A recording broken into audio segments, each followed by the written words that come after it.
Je voudrais commencer par parler d'un problème qui touche beaucoup d'entre nous et qui n'est pas lié au fait de s'endormir. Vous voyez ce que je veux dire? Vous vous endormez sans problème, vous dormez peut-être quelques heures, puis quelque chose vous réveille. C'est peut-être votre vessie qui vous signale que vous devez aller aux toilettes, ou peut-être que votre chien bouge et vous bouscule, et soudain, vous êtes complètement réveillé.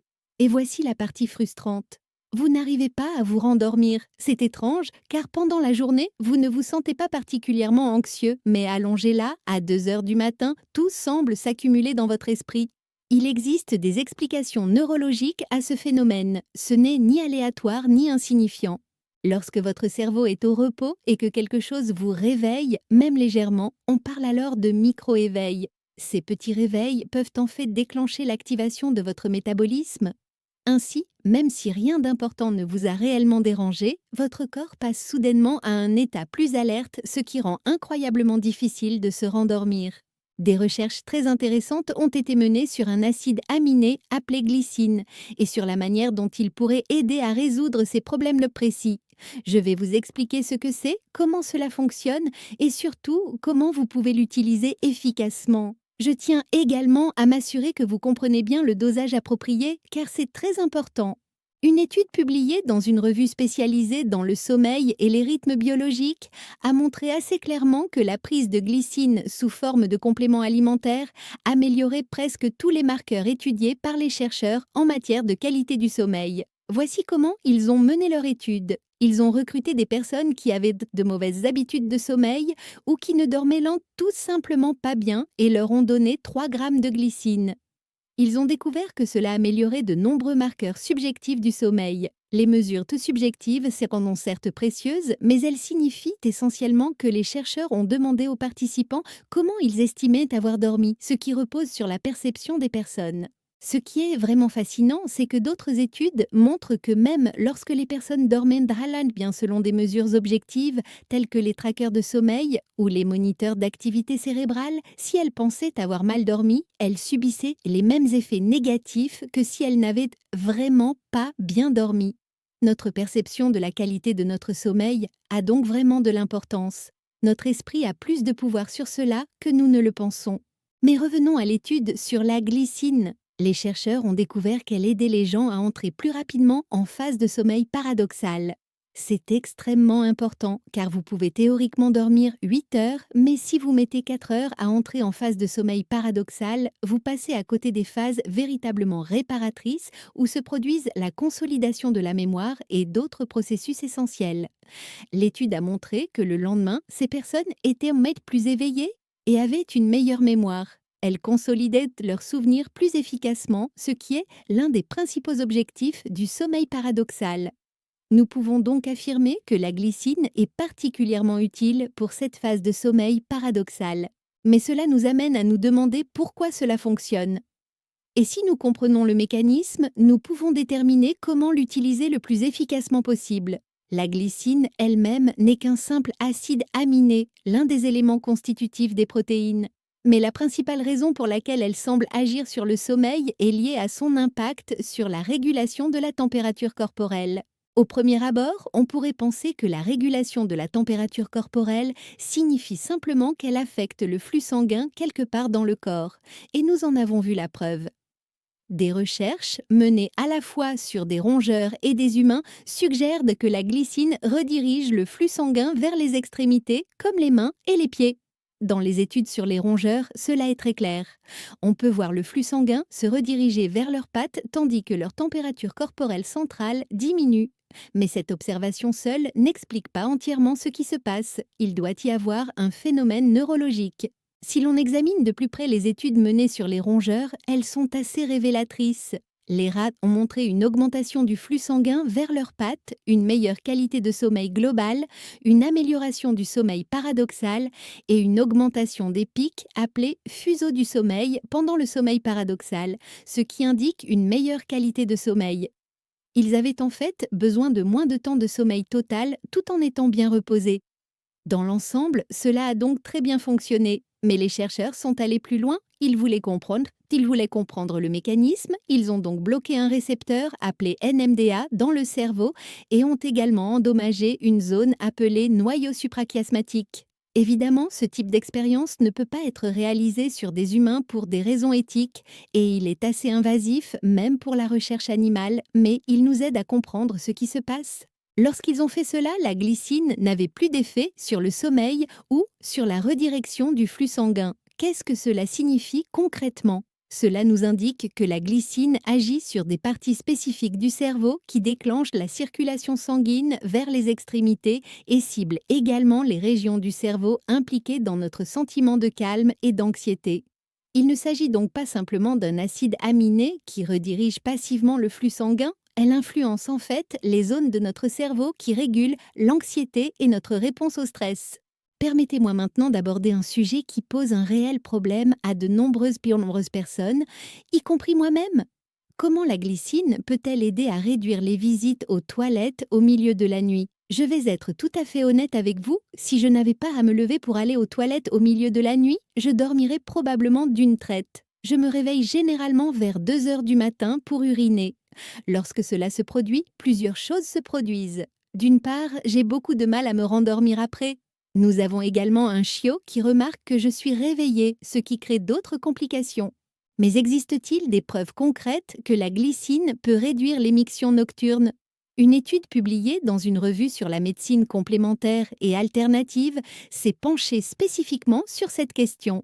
Elle a été menée sur des humains afin de valider les résultats obtenus précédemment sur des rats qui suggéraient que la glycine avait un certain impact sur la moelle épinière, affectant ainsi le fonctionnement de la vessie. Ils ont donc conçu un essai clinique dans lequel les participants ont consommé soit un placebo pendant 4 semaines, soit 3 grammes de glycine pendant 4 semaines. Leur conclusion était très claire. Les personnes qui ont pris de la glycine ont eu beaucoup moins de besoin d'uriner pendant la nuit. Cela a réduit ce qu'on appelle la nicturie, qui est le terme médical pour désigner les mictions nocturnes. Cela a réduit l'urgence qu'elles ressentaient et diminué le volume total d'urine produit pendant la nuit. Mais ce que j'ai trouvé particulièrement intéressant, c'est que chez les personnes qui avaient encore besoin d'uriner la nuit, cela a augmenté le temps avant qu'elles aient besoin d'aller aux toilettes. Pour quelqu'un comme moi, c'est vraiment significatif. Si je me couche à 9 heures et que cela peut retarder mon besoin d'uriner jusqu'à 4 heures du matin, cela me permet de dormir 7 heures d'affilée. C'est tellement mieux que de se réveiller à 2 heures, de rester éveillé pendant 1 heure à essayer de se rendormir, puis de ne bénéficier que de 2 heures de sommeil de mauvaise qualité. Je préfère de loin dormir jusqu'à 4 heures ou 4 heures et demie, car je n'ai pas été dérangée à 2 heures. Les recherches suggèrent que la glycine supprime ce qu'on appelle le réflexe mictionnel. Elle a donc un effet neurologique sur le contrôle de la vessie. Nous savons que la glycine a cet effet inhibiteur sur certaines voies neuronales, comme nous l'avons vu dans les recherches sur le cerveau que j'ai mentionné précédemment. Mais nous constatons maintenant qu'elle affecte également le système nerveux et les neurones associés au contrôle de la vessie. Il existe même des preuves, chez les personnes qui souffrent de douleurs vésicales, que la glycine peut aider à réduire cette gêne. Elle influence donc le système nerveux et la façon dont nous percevons les signaux de la vessie. Cela ne signifie pas que vous allez devenir insensible et avoir des accidents. Cela signifie simplement que vous ne recevez plus ces signaux aigus et urgents qui vous réveillent en sursaut pour vous rendre aux toilettes. Vous ne vous réveillerez peut-être plus dès la première légère sensation, mais seulement lorsque vous en aurez vraiment besoin. La glycine a fait l'objet d'une attention particulière ces derniers temps, mais je pense que les gens discutent souvent du mauvais dosage. Je crois sincèrement que 3 grammes est la quantité optimale d'après les recherches. Les études sur la nicturie, les études sur la qualité du sommeil, toutes montrent des bénéfices à environ 3 grammes. Beaucoup de gens en prennent de moins et ne profitent peut-être pas pleinement de ces effets. Maintenant, les choses se compliquent un peu et je voudrais parler un instant de la créatine. Vous vous demandez peut-être quel est le rapport entre la créatine, le sommeil et la glycine. Eh bien, la créatine est en fait synthétisée dans l'organisme à partir de plusieurs acides aminés dont la glycine est l'un des principaux composants. L'enzyme glycine amidinotransférase utilise la glycine et l'arginine pour aider à produire de la créatine. Des recherches publiées dans des revues spécialisées sur le sommeil montrent que la créatine peut en fait réduire la quantité de sommeil nécessaire tout en maintenant sa qualité. À première vue, cela peut sembler contre-intuitif, voire inquiétant. Les recherches montrent une augmentation de la phosphocréatine dans le cerveau, mais une diminution de l'ATP, qui est notre source d'énergie cellulaire. Cela suggère que les niveaux de créatine extracellulaire deviennent plus stables. Le cerveau utilise en fait la créatine plus efficacement pendant le sommeil. Voici pourquoi cela est important. Certains des micro-éveils que j'ai mentionnés plus tôt, qui vous réveillent brièvement pendant la nuit, peuvent en fait être déclenchés par une diminution de l'ATP dans le cerveau. Votre niveau d'énergie baisse et votre corps vous réveille afin que votre métabolisme puisse produire plus d'ATP, puis vous vous rendormez. Ces micro-éveils constituent un véritable problème pour la qualité du sommeil. La créatine semble réduire le besoin du cerveau de se réveiller pour restaurer son énergie. Vous bénéficiez toujours d'un sommeil réparateur, mais vous ne subissez pas autant de micro-éveils perturbateurs. Quel est donc le rôle de la glycine dans tout cela? Essentiellement, la glycine aide à prévenir la diminution de créatine qui entraînerait une diminution d'ATP et vous réveillerait. Vous vous demandez peut-être pourquoi ne pas simplement prendre de la créatine? Vous pouvez bien sûr le faire et la créatine est bénéfique pour de nombreuses raisons. Mais la glycine continue à alimenter la production de créatine. Votre corps peut épuiser assez rapidement les réserves de créatine supplémentaires. Ainsi, si vous ajoutez de la glycine au mélange, même si vos réserves de créatine sont faibles, votre corps dispose des matières premières nécessaires pour en produire davantage, ce qui évite les petites bêtes baisses qui pourraient venir vous réveiller. Je voudrais maintenant aborder ce que j'appelle l'émoussement émotionnel, même si ce terme n'est peut-être pas le plus approprié. Nous avons tous déjà vécu des situations où un événement stressant survient avant le coucher et où nous sommes absolument incapables de nous endormir. Il peut s'agir d'une dispute avec votre partenaire, d'un email difficile que vous avez reçu, mais cela vous plonge dans une spirale où le sommeil devient impossible. La littérature scientifique montre que cela a un impact mesurable sur la qualité de notre sommeil. Une étude publiée en 2024 dans une revue de médecine du sommeil a démontré de manière convaincante que les émotions négatives ont un impact à la fois sur notre capacité à nous endormir et sur la qualité globale de notre sommeil. Ce n'est pas seulement une question de perception. Ce qui est encore plus intéressant, c'est que votre capacité à réguler ces émotions peut en fait améliorer votre sommeil.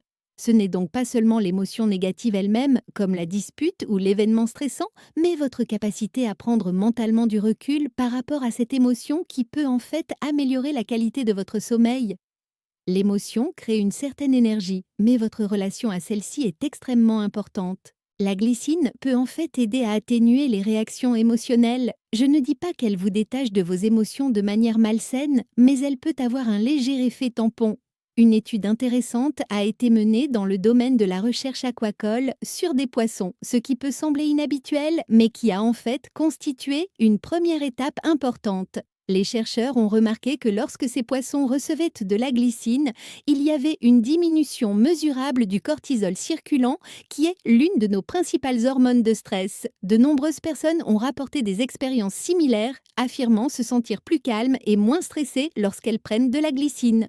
Les chercheurs s'intéressent donc désormais de plus près à l'effet que pourrait avoir la prise de glycine pendant la journée sur l'atténuation de la réponse du cortisol au stress. Imaginez le scénario suivant. Vous vous disputez avec quelqu'un ou vous recevez un email très difficile. Imaginez que vous soyez capable de prendre suffisamment de recul émotionnel par rapport à cette situation pour réfléchir clairement. Vous reconnaîtriez que oui, c'est un problème, mais vous n'auriez pas la réponse physiologique complète de combat ou de fuite. Vous pourriez en fait gérer la situation plus efficacement. La plupart des problèmes de sommeil que nous rencontrons à la suite d'émotions négatives proviennent de cette réponse de combat ou de fuite. Il s'agit avant tout d'une réaction physiologique. Une fois que l'adrénaline circule dans votre système, il est extrêmement difficile de la calmer. Comme je l'ai mentionné précédemment, la glycine agit sur ce qu'on appelle le récepteur NMDA dans le cerveau. Permettez-moi de vous donner quelques explications. Certains composés utilisés à des fins thérapeutiques, comme la kétamine dans le traitement du SSPT, agissent sur le récepteur NMDA. Ces composés inondent le cerveau de glutamate et peuvent de créer un sentiment de dissociation par rapport aux émotions négatives. Les personnes sont alors capables de considérer leur traumatisme sous un angle différent et de les traiter plus efficacement. En ce qui concerne la glycine et son impact sur le récepteur NMDA, le mécanisme pourrait être similaire, mais à une échelle beaucoup plus petite et plus douce. Vous disposez donc potentiellement d'un moyen légal, conscient et probablement plus sain de prendre de la distance par rapport aux émotions négatives et d'éviter cette réponse physiologique intense au stress. Il y a presque un niveau subtil de ce que certains chercheurs appellent la dissolution de l'ego, ce qui est un concept fascinant qui mérite d'être exploré plus en profondeur. Alors, comment utiliser la glycine à partir de toutes ces informations? Tout d'abord, je recommande un minimum de 3 grammes. C'est là que la recherche confirme vraiment son efficacité. Ensuite, prenez-la environ 1 heure avant d'aller vous coucher, et non juste avant. En effet, il faut un certain temps pour qu'elle soit absorbée et commence à agir, et son métabolisme suit un certain schéma. Si vous la prenez un peu plus tôt, vous obtiendrez un effet qui donnera à votre corps le temps de commencer à se calmer, ce qui améliorera ce qu'on appelle la latence d'endormissement, c'est-à-dire le temps qu'il vous faut pour vous endormir. Cela peut vous aider à vous endormir un peu plus rapidement. Je tiens également à mentionner que, bien que la glycine semble être sans danger pour la plupart des gens d'après les recherches, le corps de chacun est différent. Si vous souffrez d'une affection médicale, en particulier de problèmes rénaux ou hépatiques, ou si vous prenez des médicaments, il est toujours prudent de discuter de tout nouveau complément alimentaire avec votre médecin. Les acides aminés sont généralement bien tolérés, mais il vaut mieux être prudent et bien informé. Les recherches sur la glycine sont très prometteuses et ce que je trouve le plus convaincant, c'est qu'elle semble agir sur plusieurs aspects des troubles du sommeil. Elle ne vous aide pas seulement à vous endormir au début. Elle vous aide à rester endormi en réduisant ces micro-réveils. Elle peut potentiellement aider à soulager les problèmes de vessie qui réveillent les gens. Elle améliore la qualité du sommeil paradoxal et elle peut même aider à atténuer les effets perturbateurs du stress et des émotions négatives sur le sommeil. Pour beaucoup d'entre nous, le sommeil n'est pas un problème simple avec une solution simple, il est multiforme. Nous avons des facteurs physiques comme la régulation de la température corporelle et les signaux de la vessie. Nous avons des facteurs neurologiques comme ces micro-éveils et l'épuisement énergétique du cerveau. Nous avons des facteurs émotionnels et psychologiques comme le stress et l'anxiété. Ce qui rend la glycine intéressante, c'est qu'elle semble toucher plusieurs de ces facteurs simultanément grâce à ses différents mécanismes d'action. Je pense qu'il convient de souligner à nouveau que les recherches indiquent systématiquement que la dose efficace est de 3 grammes. Une dose inférieure pourrait ne pas vous apporter tous les bienfaits, et rien ne prouve qu'une dose nettement supérieure serait plus efficace. Parfois, avec les compléments alimentaires, plus n'est pas synonyme de mieux. Et il est vraiment important de trouver la dose efficace. Le moment de la prise est également important. Prendre la glycine 1 heure avant de se coucher donne à votre corps le temps de la métaboliser et de déclencher ses mécanismes de refroidissement et ses effets neurologiques. Si vous la prenez juste avant de vous coucher, vous risquez de ne pas en tirer tous les bénéfices pendant cette période critique où vous essayez de vous endormir et d'entrer dans les premiers cycles de sommeil. Je trouve le lien entre la glycine, la créatine et l'ATP particulièrement fascinant, car il montre à quel point nos systèmes corporels sont interconnectés. Nous considérons souvent le sommeil comme une simple question de fatigue et de repos, mais il se passe beaucoup de choses au niveau cellulaire et moléculaire. Le métabolisme énergétique du cerveau pendant le sommeil est extrêmement important et le fait que le soutenir par la voie glycine-créatine puisse réduire ces micro-éveils perturbateurs est vraiment très élégant. L'aspect de la régulation émotionnelle mérite également, selon moi, une plus grande attention. Nous vivons dans un monde où le stress est constant pour beaucoup de gens. Les emails professionnels ne cessent d'affluer, les responsabilités familiales sont exigeantes et nous traitons souvent des informations difficiles jusqu'au moment où nous essayons de dormir. Disposer d'un outil qui pourrait aider à créer un petit tampon émotionnel, nous permettant de prendre du recul par rapport à cette réponse physiologique au stress, pourrait être vraiment utile pour de nombreuses personnes qui ont des troubles du sommeil. Bien sûr, la glycine ou tout autre complément alimentaire ne constitue pas une solution complète s'il existe des troubles du sommeil sous-jacents ou des problèmes de santé importants qui affectent votre sommeil. Des troubles tels que l'apnée du sommeil, le syndrome des jambes sans repos, les douleurs chroniques ou les problèmes de santé mentale importants nécessitent une évaluation et un traitement médicaux appropriés. Mais pour ceux qui sont en relativement bonne santé, mais qui ont du mal à rester endormis, qui souffrent d'énurésie nocturne ou de troubles du sommeil liés au stress, la glycine pourrait valoir la peine d'être explorée